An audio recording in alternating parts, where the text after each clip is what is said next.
ଏହା 31 ଡିସେମ୍ବର ରାତି ଥିଲା। ନୂଆ ବର୍ଷ ଉତ୍ସବରେ ପୁରା ସହର ବୁଡ଼ି ରହିଥିଲା।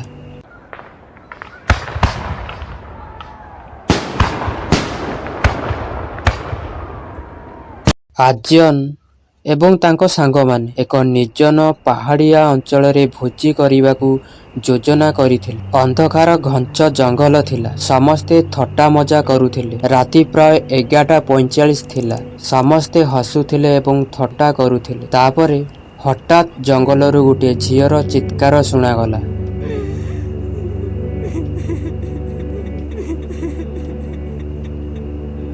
ଚାଲ ଦେଖିବା, ବୋଧହୁଏ କେହି ସାହାଯ୍ୟ ମାଗୁଛନ୍ତି। ସମସ୍ତେ ଟର୍ଚ୍ଚ ସହିତ ଜଙ୍ଗଲ ଆଡ଼କୁ ଗତି କରିବାକୁ ଲାଗିଲେ। ଯେତେବେଳେ ତାଙ୍କର ଟର୍ଚ୍ଚ ଆପେ ବନ୍ଦ ହୋଇଗଲା, ସେତେବେଳେ ସେ କିଛି ବୁଝିପାରିଲେ ନାହିଁ।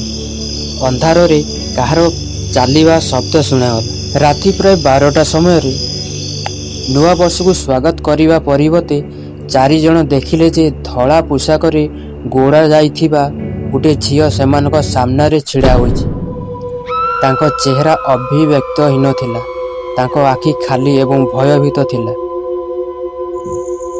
ତୁମେ ମୋ ଜାଗାରେ କାହିଁକି ଅନୁପ୍ରବେଶ କଲ?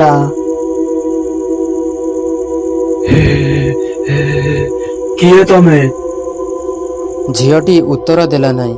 ସେ କଳା ଆଖିରେ ସେମାନଙ୍କୁ ଚାହିଁ ଜୋରରେ ଚିତ୍କାର କରି ଅଦୃଶ୍ୟ ହୋଇଗଲା। ଯେତେବେଳେ ଲୋକମାନେ ସକାଳେ ସେହି ସ୍ଥାନରେ ପହଞ୍ଚିଲେ, ସେମାନେ 4 ଜଣ ସାଙ୍ଗକୁ ଅଚେତ ଅବସ୍ଥାରେ ପାଇଲେ। ତାଙ୍କ ନିକଟରେ ରକ୍ତରେ ଲେଖାଯାଇଥିବା ଏକ କାଗଜ ମିଳିଥିଲା, ଯେଉଁଥିରେ ଲେଖାଥିଲା, ଆଗାମୀ ନୂଆବର୍ଷ ପର୍ଯ୍ୟନ୍ତ ଫେରିଯାଅ ନାହିଁ, ନଚେତ୍ ତୁମେ ମୋ ଭଳି ଏଠାରେ ବନ୍ଦୀ ହେବ। ଏହାପରେ ସେହି ଅଞ୍ଚଳରେ ନୂଆବର୍ଷର ରାତି ପାଳନ କରିବାକୁ କେହି ସାହସ କରନ୍ତି ନାହିଁ। Horror story. ଯଦି ଆମ ହରର ଷ୍ଟୋରି ଆପଣଙ୍କୁ ଭଲ ଲାଗୁଛି, ଲାଇକ୍, କମେଣ୍ଟ, ସବସ୍କ୍ରାଇବ୍ କରନ୍ତୁ।